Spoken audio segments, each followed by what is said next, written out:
Hello everyone.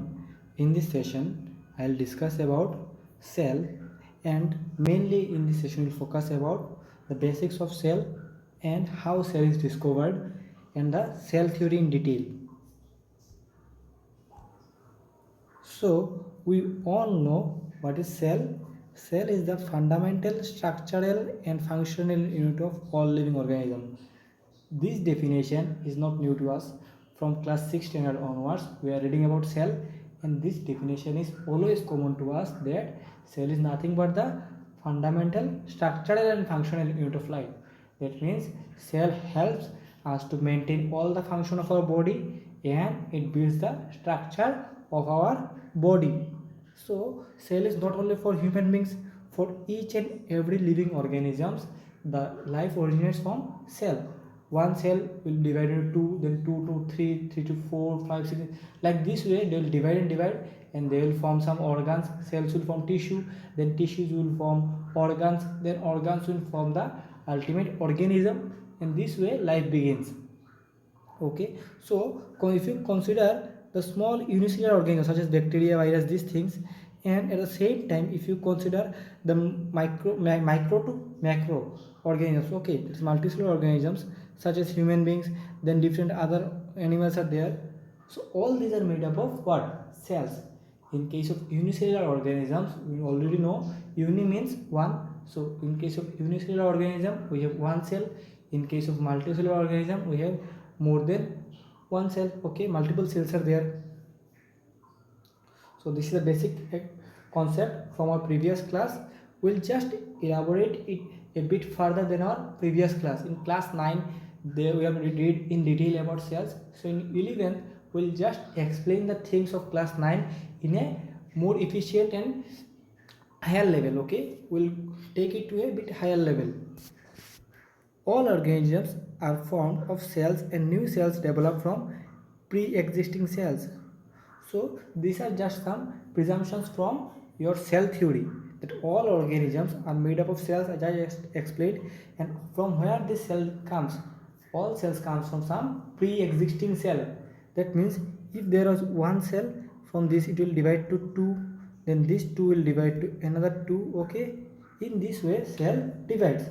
That means this cell is coming from the one of the pre-existing cell. So we can say that all organisms are formed of cells, and cells comes from the pre-existing cells. There are two common terminology, that is cytology and cell biology. So what is cytology? Study of form, structure and composition of cell is called cytology. For example, you are reading biology. What is biology? Study of living things such as all plant, animal, microbes. Study of living thing is known as biology. Similarly, study of form, structure and composition of cell is called cytology. And the branch of biology that deals with the study of cell related things such as structure, chemistry, development, genetics, functioning of cell is called cell biology. In biology we have different branches. So the branch of biology which deals with the study of cell related things is known as cell biology. So now we are reading cell biology. Okay, so cell is a basic unit of life. How it is a basic unit of life? From the beginning of our science, that is from class 6 7 standard, we are reading cell is the basic unit of life. It is a functional and structural unit of life. So today we'll deduct this definition. We'll learn what is the meaning of this functional and structural unit in detail. Okay, all life begins from a single cell. That means whatever organism it is, for example, if you consider a human being, initially it will be a small cell. Okay, from this cell it will divide to multiple cells, and ultimately some cells will come together and they will form a tissue system. Okay, we know this concept. Then tissue, what are tissue? Tissue are a group of same kind of cells. Then this tissue will constitute, some tissue will come together, they will form your organs. Organs means our heart, kidney, eyes, each are one type of one organ. Okay, then some organ come together, they form a system, there is body system. Okay, body system, there is the organism. So how an organism is formed? Some cells are there, then cells will divide and redivide. They will form a mass of cell, and they will made a tissue. Okay, a group of cells will come together having similar function. They will form some tissue, and from this tissue some organs will develop. Tissues will develop organs, and ultimately some organs will form an individual organism. So this is the overall process of development of an organism. But from where it is starting? From a single cell. So it is saying that all life begins from a single cell. So based upon the number of cells present in an organism, there may be two types of organism. One is unicellular, another one is multicellular. Uni means, the meaning of uni term is only one. Okay, one. And multi means more than one. Multiple can be there. Okay, it can have 5, it can have 5,000, it can have 5 lakhs. Multiple are there. Okay, so based on the number of cells, there is two types, unicellular and multicellular. The unicellular is also called acellular, that means only one cell. So unicellular and acellular organisms, example of these are amoeba. Amoeba is the simplest organism. It is a unicellular organism. Amoeba somehow looks like, it's too easy to draw. It is only having only one cell, and it performs all its activities through this one cell. For example, if you have one pen only, if you have only one black pen, so you will use this pen for writing question also, for writing answers also, right? But if you have two pen, then what you will do? You will use one pen for writing question and the other pen for writing answers. Two color you will mix. But if you have only one pen, that means no option available. All works you have to do using this pen. Similarly, the cells which are the organisms which are unicellular, having only one cell, what they are doing? They are using this one cell for all their activities. For example, if it wants to eat food, it will use this cell. If he wants to that means if it wants to inhale something, okay, inhale some gas, oxygen something or other gas, what will use? It will use this single cell. Or if it want to excrete something out from the body, it will use this one cell. Or for movement also, it will use this same cell. That means for all the functions required for living, it has only one cell. The examples of this type of organisms are amoeba, chlamydomonas, bacteria, and yeast. It is yeast, okay? Y-E-A-S-T, yeast. Typing mistake, okay? So what are the common properties of this?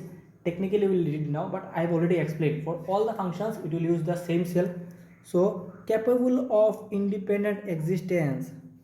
In case of human beings, if you want to walk and if you don't have legs, so you cannot walk. That means don't have cells which will form the legs. Okay, isn't it? You don't have legs. Legs means what? There will be some bones, some muscles. Muscles are formed of ultimately cells. That means you are lacking some cells which are formed in the leg region. So you are not having leg, so you cannot walk.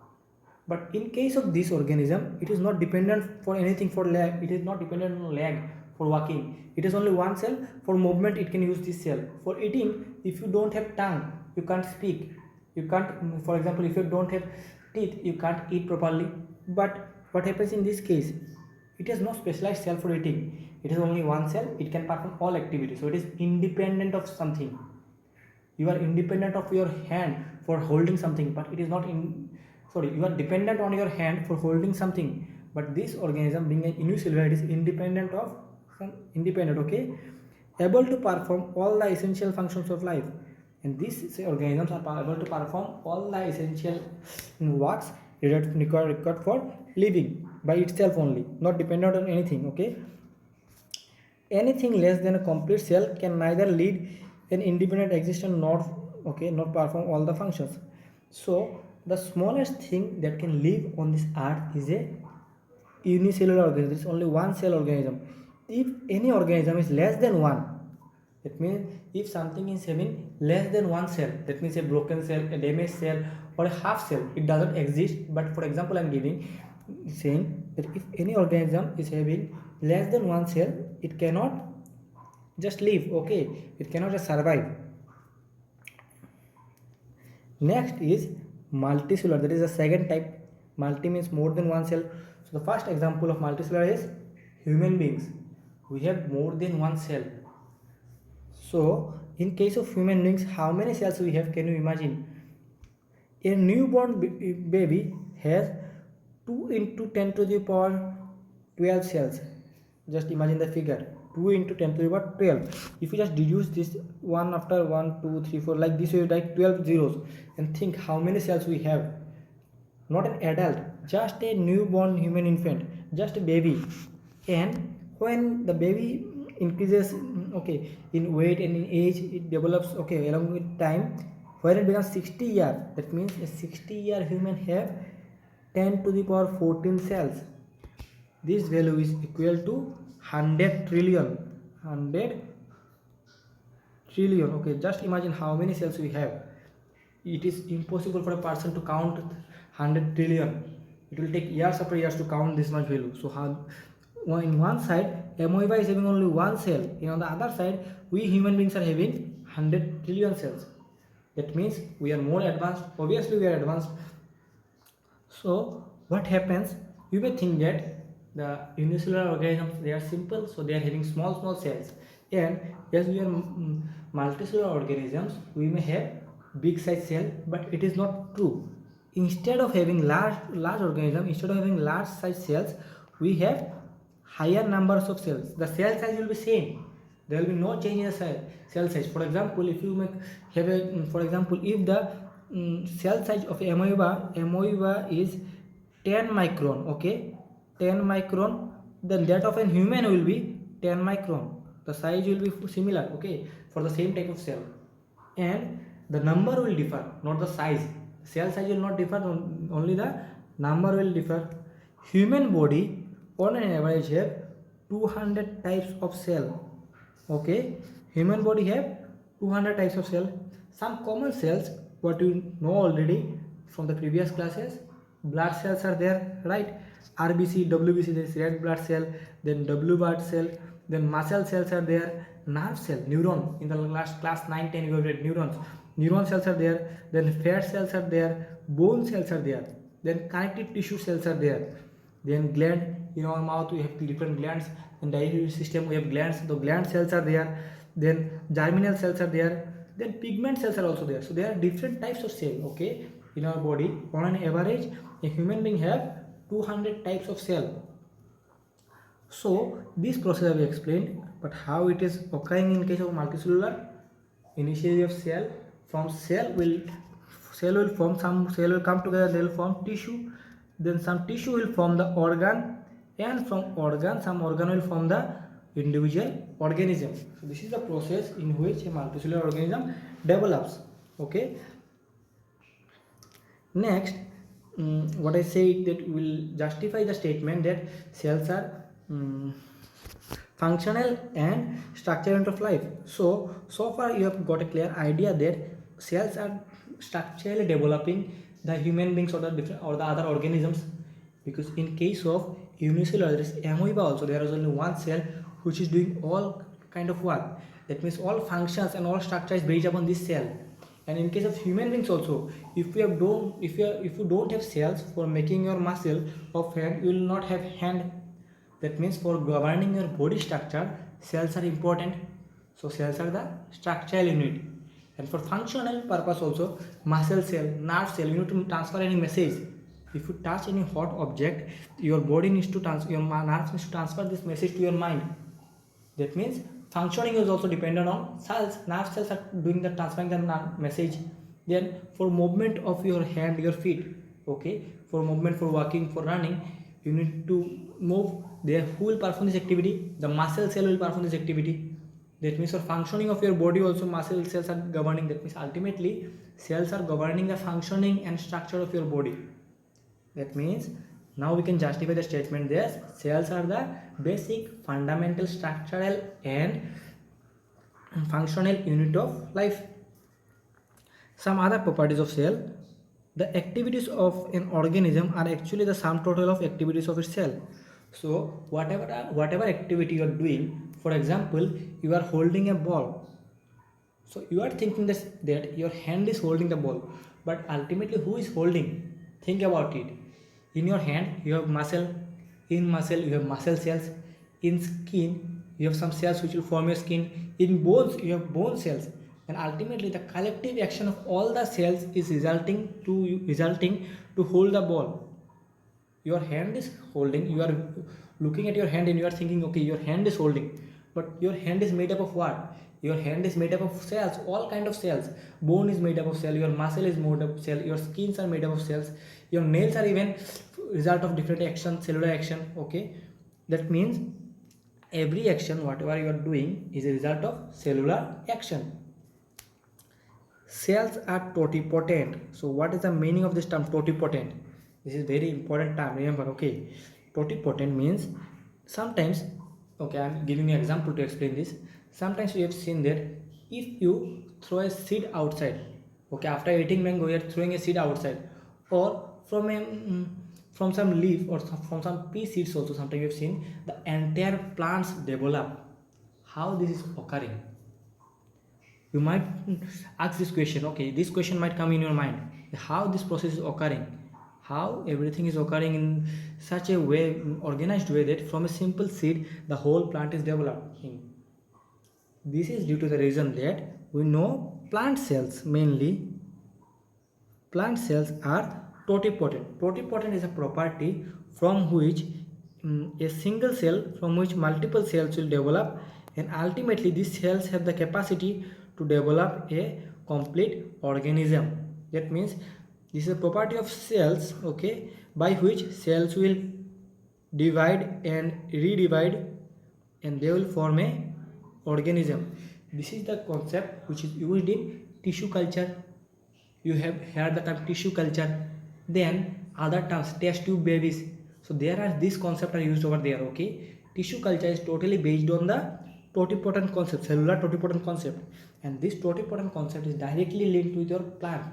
Okay, for animals it is less used, but for plants it is mainly used. So whenever the question comes as what is totipotent, so totipotent, you should answer as it is a property of a plant cell or a cell by which it can divide and redivide again and again over a period of time. It forms a complete organism. Okay, and this technique is used for developing plants in plant tissue culture. Then hybridization technique, this totipotency is used. Internally, each cell is built up of several organelles and they perform different activities just like our organs. So this is also one important statement. Remember, in today's class whatever I am explaining, it is like something like theoretical part. Okay, in this part I am just introducing you with the cellular things, what the cell have properties, what they do, these basic things. So in our body, for every function we have some organs. For example, we are eating food. For taking the food into our mouth we have hands. Then for chewing the food we have teeth. For digesting we have entire digestive system. In the digestive system we have different parts such as stomach, then your small intestine, large intestine, liver. Okay, then for excretion purpose we have kidney, anus, different parts are there. For taking inhaling we have lungs, then your other systems are there. Okay, similarly for a cell also it has its own system. Cell has its all system inbuilt inside it for its basic functions, similar to our human beings. Inside cell you will find different organelles which are necessary for living of a cell. In class 9 10 standard we have read about cell. Inside cell there are different organelles such as mitochondria are there. What is mitochondria? It is the powerhouse of a cell. Mitochondria gives energy to the cell. Then lysosomes are there which will help to clean the cell, by it is known as suicidal bed. Can you remember? Then there are other organelles such as your Golgi bodies are there. Then ribosomes are there. Nucleus is there. Cell have a nucleus. So similar to human beings, our organism, each cell is having its own organelles inside it. Okay, all life activities of the organism are present in miniature form in each and every cell of the body. Okay, the cell is a functional and structural unit of life. So finally we are again justifying the statement that whatever activity cell need to do, it has all the systems inside a cell. All organelles such as mitochondria, lysosome, everything whatever it is required for living, it has all this organelle inside it. So it is a self-dependent mechanism. Cell is having a self-dependent mechanism. This is why you can consider cell as the functional and structural unit of life. Next part is discovery of cell. Now I'll give you brief introduction about the how cell is discovered. So as we all know the basics that cell, you cannot see cell with your eyes. So first of all we need to learn when the first microscope was discovered, because without a microscope you cannot observe a cell. To observe a cell we need to learn about when the first microscope was discovered. So the basic point coming in our mind is with the beginning of the discovery of microscope, the cell study of cell started. Okay, so when the first microscope was developed, the first microscopes was developed built by Sir Zacharias in 1590. Okay, he was the first scientist who developed the microscope. Then it was first modified by the famous scientist Galileo Galilei, okay, in 1610, and then came the Robert Hooke. Probably you know the term Robert Hooke. In previous classes we read about Robert Hooke who discovered cell. What Robert Hooke did, Robert Hooke developed a new microscope. He just modified the existing microscope and developed his new microscope, and he studied cork cells, okay, in 1655, long ago. And what he did, he described his finding in a book named as Micrographia.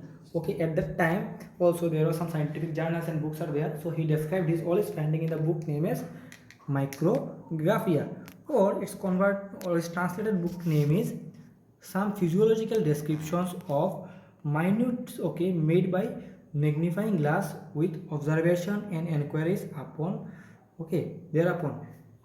So this is a big name. Just remember the small time Micrographia, where he sometimes MCQ type question comes, such as okay, when and where he described that Robert Hooke described about cell. So Robert Hooke described about cell in 1665 in his book Micrographia. What he observed, he described in that book as how he performed the experiment. Okay, he took a piece of cork of Spanish oak.